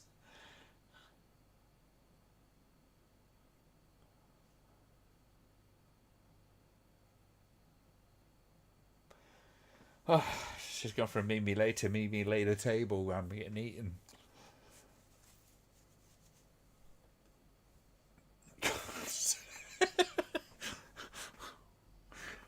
It's like a really perverse cooking channel thing, isn't it?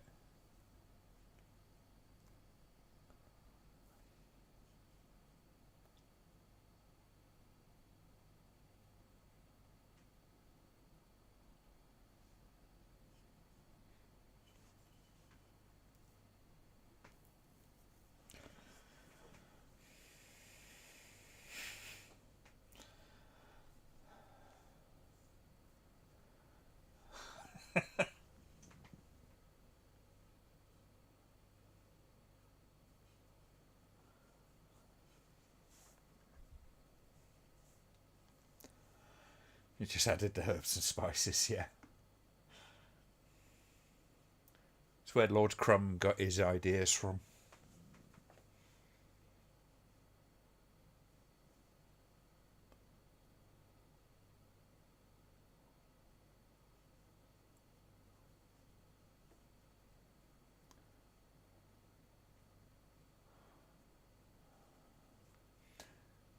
Richard, Richard, run away. I'll distract him with my delicious and plump rump.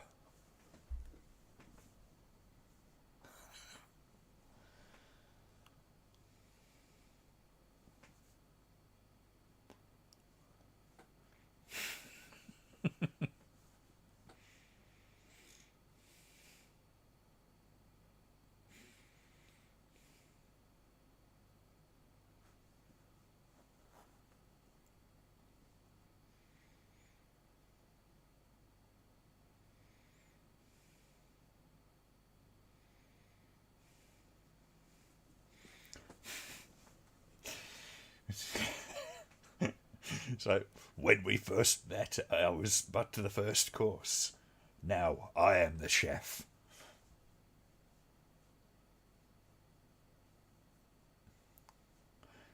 Now, if you said this was related to bad taste, I would have attempted to.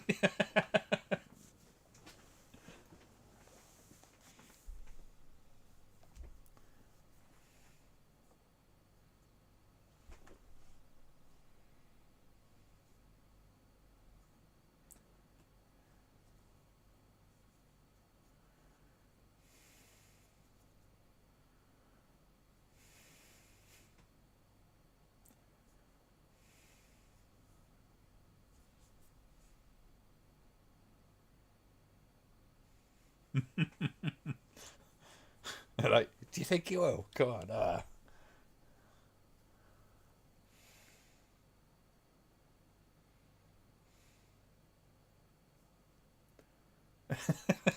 Okay, fucking barbarian.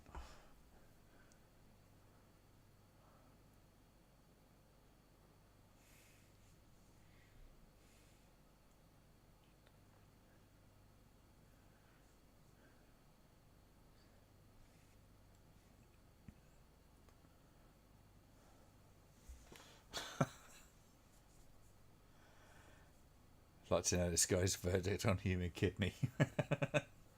Looks more like a bit of liver to me, but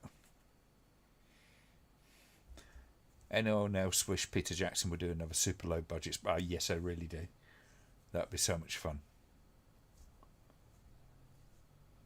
Got your ticket to see Wasp? Bloody hell, they're still going around, are they?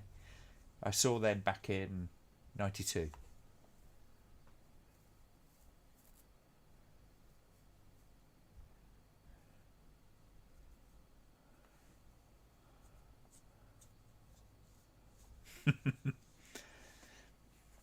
Yeah, I don't think Bad Taste really had an awful lot of places to go after it finished.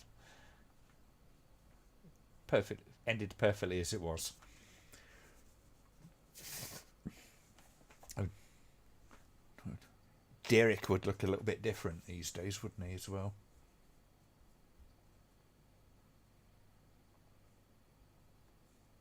Jackson still wants to do Bad Taste too. Really? We should bloody well do it. He's got enough money.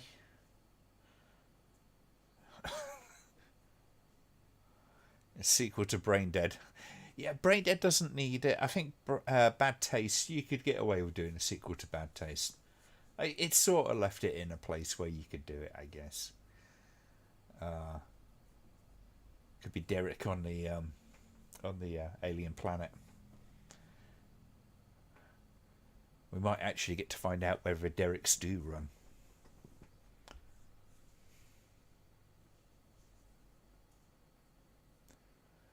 I would hope he wouldn't CGI it. I think I would hope he would be smart enough to go to realise that practical effects is absolutely the way to do it.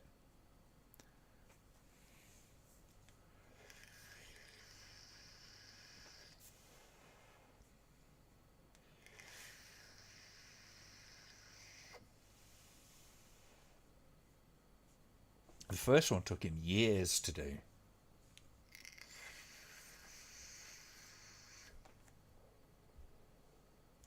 If he was to do it, what I would say to him is make sure you have a low budget, for one thing. Think your way around the problems, don't spend your way around the problems. And keep it all practical. And just have fun with it.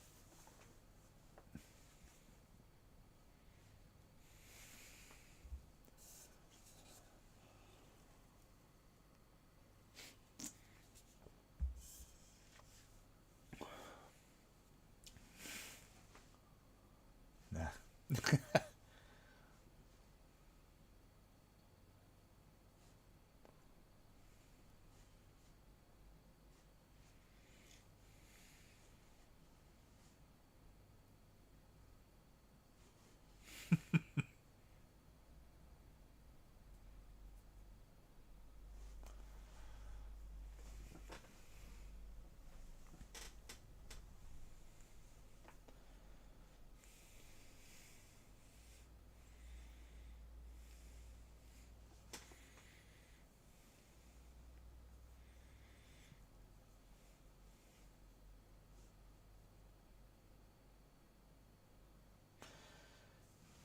I fall asleep on planes too, so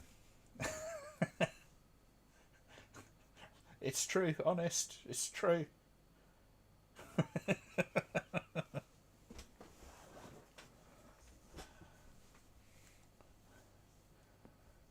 It's a little that end card's a little desperate for my liking, but there you go.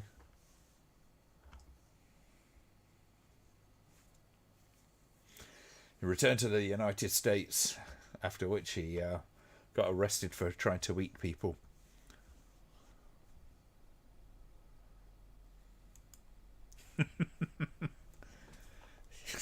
Yeah, he won't tell you bye-byes. He succumbed to his injuries, or succumbed to his injuries. His early films of his, even The Frighteners, to an extent, have a lovely charm about them that really can't be replicated. Now, it's like I say, he would have to deliberately put limits on himself. So keep a small budget, under 100,000, or maybe under 150,000 for the filmmaking, and do it all practical. Don't hire in tons and tons of like super amazing special effects artists that are really, really expensive. Just get people who are up and coming, new talent, and even get him to sort of, because Peter Jackson did all the alien effects and all that kind of stuff himself. One of the comments was when he was designing the alien heads, they had to be a certain size because they needed to fit into his mum's oven for him to cook them. That kind of stuff. So yeah, good music, very Cannibal Holocaust-esque. Yeah, it's a good film in many respects. It's a little sluggish. It does suffer kind of like the pacing issues, like I say, but yeah. I mean, it does have a couple of moments which are a little bit sort of egregious, but what would you expect from a cannibal movie? It'd be great if you got big name actors in bad taste style movies. Elijah Wood, hysteric. You know what? That might actually work. I wonder if Jackson would still remember how to SFX say. I imagine he probably would be able to get his hand back in. Go old school. I forgot Lamberto Bava worked on this too. I didn't realise that. But yeah. Surprising to me, we saw Raimi return to horror before Jackson is really a horror film, and Raimi isn't. I think he's just been caught up with a lot of stuff, really. I think he would really enjoy it, actually. I think he'd enjoy the challenges once he got back into it and stuff, not having the resources that he's had on a lot of the movies. I mean, to be honest, the Hobbit things he made under protest. He didn't really want to do the Hobbit movies, and I think that's pretty apparent, to be honest with you. So returning to smaller movies would probably be a very, very good thing for him. Big budget, bad taste remakes. It doesn't need to be big budget. It would be shit if it was big budget. There's a charm to bad taste which is sort of inherent in its cheapness, I think. It's hard to replicate that kind of thing because it's not exactly got a very compelling story when it comes down to it. It's a very simple, very stock kind of story. So if you're going to do it, you've got to really kind of go kind of true to the original, shall we say, if you're going to do a sequel. At least in my opinion. Big budgets tend to ruin movies a lot of the time. You get everything that you want, and you don't have to think your way around any problems. Can we watch Island Claws 1 week? It's on YouTube. Looks like a right laugh. Well, I'll tell you what, Richard. Put it into the Ramblaholics, and we'll have a look at doing that. Absolutely. What do you think went wrong with Green Inferno? Characters. And it's down to character writing when it comes to that. It doesn't need a massively complex story, and it didn't have it. But he wrote characters that were, in his style of making them thoroughly annoying, and hoping, I guess, that that you're kind of cheering as they get eaten and that kind of stuff. And it's very contrived feeling when that sort of happens. I think it's a much more interesting roller coaster emotionally, apart from anything else, when you've got characters that you can actually sort of get behind, like with Robert in this film. It goes from being an utter bastard to being kind of like a victim, and then eventually sort of fighting his way back to get to freedom. And you go through a gamut of kind of reactions to that character, particularly what he does to Mimi Lay and stuff like that. So there's a certain compelling factor when it comes to the characters in a movie like this. When you look at Eli Roth's movies, they are pretty horrible, and you don't really get to have much sympathy for those characters. So even when they're kind of fighting their way to freedom, it's a very flat feeling. You're not really rooting for that character. And even if it's a character that you're not supposed to like and that sort of stuff, you should have some kind of emotional investment within that character. And that's where Eli Roth's characters, for me, just utterly fail. And it's a shame, because I kind of like the guy. Same with Rob Zombie. I don't find any reason to like the Firefly family. Firefly family. So when at the end of The Devil's Rejects they're kind of like escaping, suddenly it turns on its head, and you're supposed to kind of be rooting for these characters, and I couldn't feel that. So I had no investment in their fate either way. But yeah. Jackson's spoken of wanting to do a big budget zombie movie set during World War II. I think we've got enough zombie movies. I always considered myself to be a massive zombie film fan.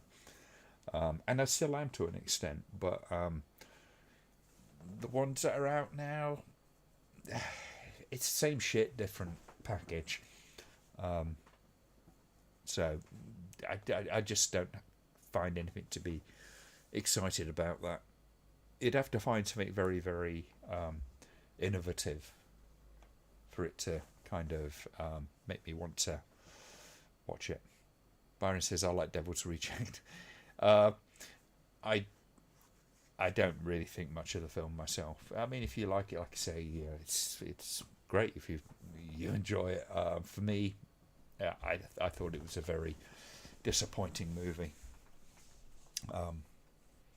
Left me cold.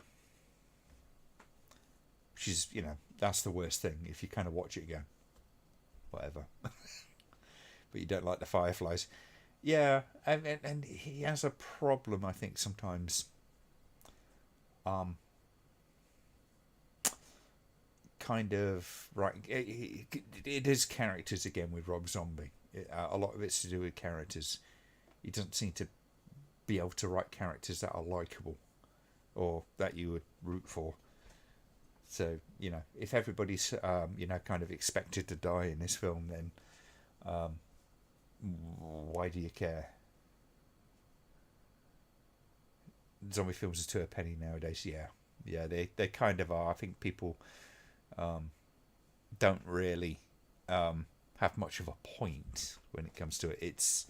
It's a monster at the end of the day. And I think you got the same thing where, like, when you kind of look back at franchises like Friday the 13th or Halloween and stuff like that, these iconic characters, as the franchises go along, just become less of a character than they just become a sort of mechanism for the film to deliver kills. There's only so many ways you can eviscerate various characters that you don't like and keep it interesting. And Tom Savini did most of them, and often first. Don't know how I managed to get an uncertified copy of Hostel, but it's certainly an improvement over the certified release. I think I've seen the extended version, but it's not really anything more than extra gore and stuff like that in it. Yeah. I mean, I can watch it, but I just don't have much of a give a fuck for it. You know what I mean? I don't look back at it and go, wow, there's some really great moments in that. It's just like, there's some great effects in that. Brilliant. Okay. I mean, I love special effects and all, but just if that's all the movie's got, then I'll watch it for that. But you don't expect me to get excited about it. Oh dear. You're all doomed. Yeah, Crazy Ralph. Yeah, it's an interesting character. I mean, it's a film that's really kind of chock full of cliches, even for its time. There's only really kind of like the sort of camp murder type stuff that was fresh, I guess. But it was a real kind of like, I mean, the Friday the 13th was a real sort of Giallo inspired movie. I think that was really kind of heavily inspired by Twitch of the Death Nerve, for one thing. And that kind of shows in the first one. Less so in the second and the third and subsequent ones. And I think that's why the first one still carries a bit of interest for me, because it was an American attempt at doing a giallo type movie,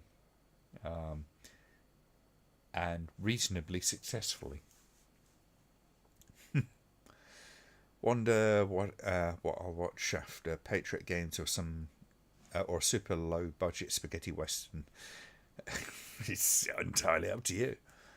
I'm almost tempted to put on a spaghetti western myself. I do like I say, I mean, I've got Mid 45 to watch at some point soon.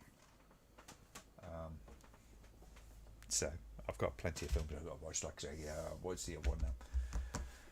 Night of the Eagles. Yeah, I've got to get that out and watch that, and start writing that up, all that kind of stuff. Yeah. Friday the 13th one is the worst in the series, in your opinion? It's not the most exciting in some respects in comparison to the others, but I think it's the most interesting one for me personally. And I think that's because of what it was and what it represented and kind of like the influences that went into it.